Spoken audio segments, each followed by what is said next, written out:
Hey, it's Dale. You big twin footy. Behind the camera there is Mike. Say, hey, Mike. Hey, Mike.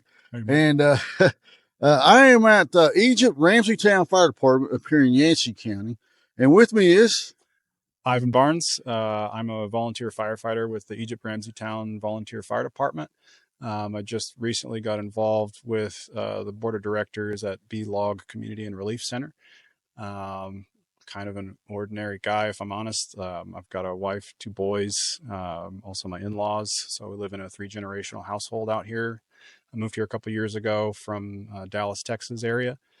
And, just kind of slowly getting more and more involved in the community to try to help out.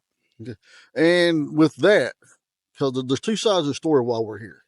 And the first one I want to get to, because that's the tragic side, and it has to do with Helene. Something happened that you were involved with, you and a friend, here at the fire department. Yeah, so JP and I ended up getting trapped here at the fire station. There were power lines down in one direction and rising water in all the others. So he and I had to work together, got on top of a fire truck and cut a hole in the roof, and up we went. And with that, because people don't understand until they see the videos how high that water actually came up. And I think, and one thing that's actually saved the fire department, I mean, it's done some damage here to it, but you got a rock jetty coming down out here. But you guys are right there actually filming it as it's coming up. Yeah. So, and it's just a brief little moment of seeing the water coming up and then knowing that you got to cut a hole in that roof to get out of the way. Yeah. So, the water when we got here was about right at the edges of the riverbank down there, and came up over the road. Then it came up flush to the floor of the fire department. It ended up, up and away. It ended up going 7 or 8 feet, somewhere in that range inside that building.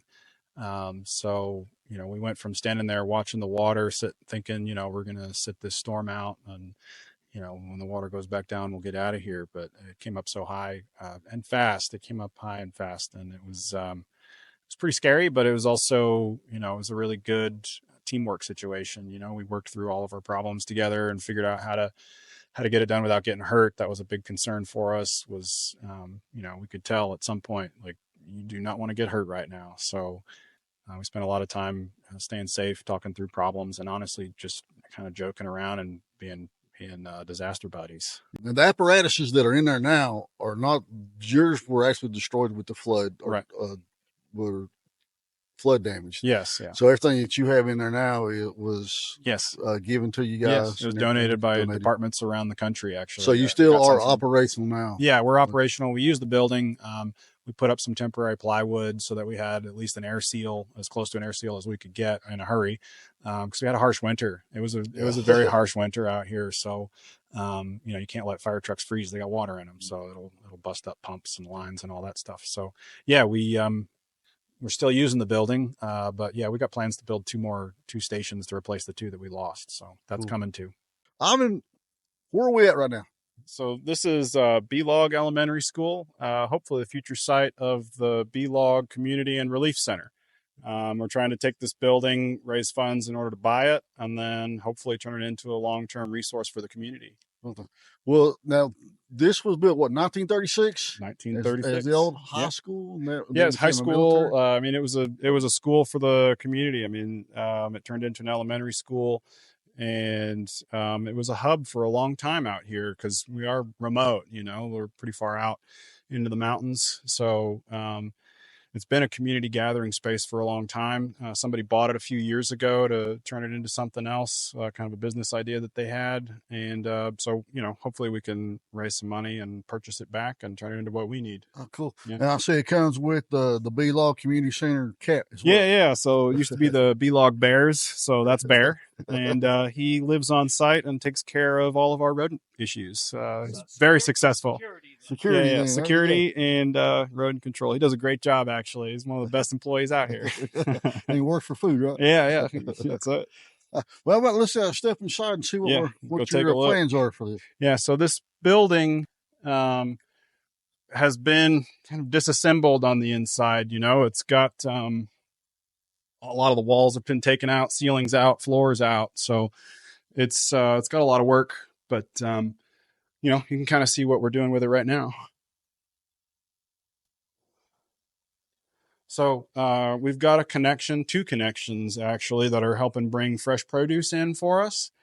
So every Wednesday and Saturday, we get all kinds of produce. There's a group called Grassroots Aid Partnership (GAP), and we get boxes from them once a week delivered somewhere nearby, and we just go pick it up and bring it here and sort it and distribute it to the community. It's been a huge hit. A lot of people coming in to get fresh produce. Cool. Yeah, I Yeah. see. So you got a little library as well, huh? Yeah, a little mini library going on. We've got some like toys and candy and stuff like that for the kids right there. I wish that that more people had footage of what this place looked like on day one, because like even right now, like it's got some pretty good organization going on, but I mean it was insane at first, right? Because we were getting all these deliveries and had to figure out a system for handling all of it, because the outpouring of support was huge. Early on, there were hundreds of people here. It was really incredible to see. I mean, we had people from California, Ohio, Florida. I mean, all over the country that came in to help us. So that was really cool. Yeah, that's cool. But, So now, so you got your main, we call it the store area. yeah, this is the shopping area. I mean, so we've got some shopping carts, some bags, and then you got all kinds of cleaning supplies. We got bleach wipes, hand wipes, gloves, beanies. We've got different types of food. It's kind of like a little mini mart. It's got a lot of different things. We still have buddy heaters with CO detectors. We've got kerosene heaters. Some fire extinguishers. That was a huge need early on because power's out for weeks or months for people out here, and we needed a way to stay warm and feed ourselves. And we've got charcoal grills. That was a big thing right after the storm.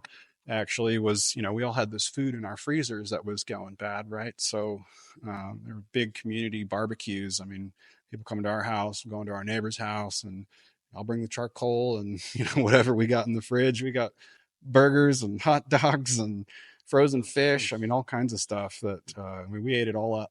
Yeah, and again, that was what brings back the community sense. Yeah. And I think that's what's been lacking for so long. And I think from Helene, even though the destruction and stuff that she brought in, one thing that I believe that it did bring in positive was togetherness with people, the community. Yeah. And because you got some people who didn't even know their neighbors. Right. Now everybody knows everybody. Everybody knows everybody. In at least a 2-mile radius. Oh, for sure. Yeah. It's really, it's pulled us all much closer together. And, one of the reasons we moved out here was for community, because we just didn't have that where we came from. And it was something that was just really important. It felt like, moving into the future, we wanted to live somewhere where people really cared about each other and took care of each other. And I think that, we very much feel like we found that here. Like I've said before, it's a hard life. You got to deal with a lot of difficult things sometimes, but I mean, having community makes it all easier. I mean, it's a very close community out here, and it's been great. It's really been a good situation. So yeah, there's a lot of opportunities for us to be able to do, a medical clinic. I mean, the ideas, they're just kind of endless, I mean, I could go on with this forever, right? Like there's so many things you can do at the community center. But, honestly, right now we're very focused on the fundraising side of things and figuring out how to get the building so that we can make all those things happen. Now, do y'all have a time limit? Yeah, we're kind of looking by the end of the year. Originally it was August, but we had a conversation with the owner of the building, and he was willing to work with us and give us a little extra time, which we, certainly appreciate. So, yeah, hopefully by the end of the year, and it's kind of a moonshot project when you look at a place as remote as we are, with as small of a community as we are. I think there's a lot of questions about whether we can pull it off, but I mean, I think it's one of those things that it would be crazy not to try. it would be crazy not to try, because we really do need it. It's such a cool community full of really great people, and a lot of people have community centers, and like, why shouldn't we? Yeah, and again, like you said, looking at and comparing it to, like I said, building. That's what I can say about there. There's something that you can compare and Right. get your stuff to, and because they actually have a great setup there, and I can actually see this happening here and it growing, and then it's bringing awareness to the community in case anything else happens, like Helene. Yeah. God forbid, but Yeah. at But we least could you're be always here. going to be prepared. Yeah. And it's like being a Boy Scout. Their motto is always prepared. Right. So, Mike, you know about that, right? Yeah. Yeah. So, real quickly, just give us, just tell our audience out there what you're looking at, what you're wanting to do, what you want to find, and what's the first thing that in your mind that's going to help out the very first thing. Yeah. So I think our number one priority out here is getting a medical clinic going. It's a remote area, so it's difficult for people to get into town to a pharmacy to get their medication, things like that. People need a checkup that maybe don't necessarily want to go all the way into town for a doctor. It's not quite 911, but serious enough that you need somebody to look at it. So that's our number one priority, is figuring out how to have a medical clinic. And we've been working with some doctors here locally, then they're very much on board to help us get that started. So that's number one. And then I think for us, as we grow, it'll be important to continue to focus on one thing at a time, trying to grow slowly, because there's a million ideas of what you could do with a building like this size, a lot of opportunities. And like you were talking about with a relief location, we plan to maintain that capability by having at least a couple of apartments set up that are just ready to go in case somebody, house fire, or it could be anything. But if we end up in a situation like Helene again, then the community will have a place to go, and hopefully that never happens again. But being prepared for that and being aware that that is possible in the future, I think that's kind of a no-brainer reason to have a place like this set up for us, so that we can take care of our neighbors, take care of each other. But check our website out. It's www.blogcrc.org. That's BEE as in the buzzy bees. Yeah, blog CRC. There's two words. Just 2 words or 1 word. It's 2 words, but yeah. Okay. Yeah. All right. So if you're out there and maybe how to do set up a matching fund system and can help these guys out, get in touch with them. If you hey, even $1 helps out.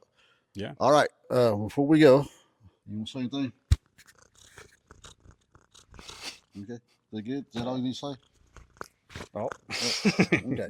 All right. So for Mike, who's behind the camera, appreciate all he's done for us, taking the pictures and the videos and stuff, and for myself, and for Ivan. Thank you. Check out the page, and remember, all roads lead to food. We're out of here. Love, peace, chicken grease.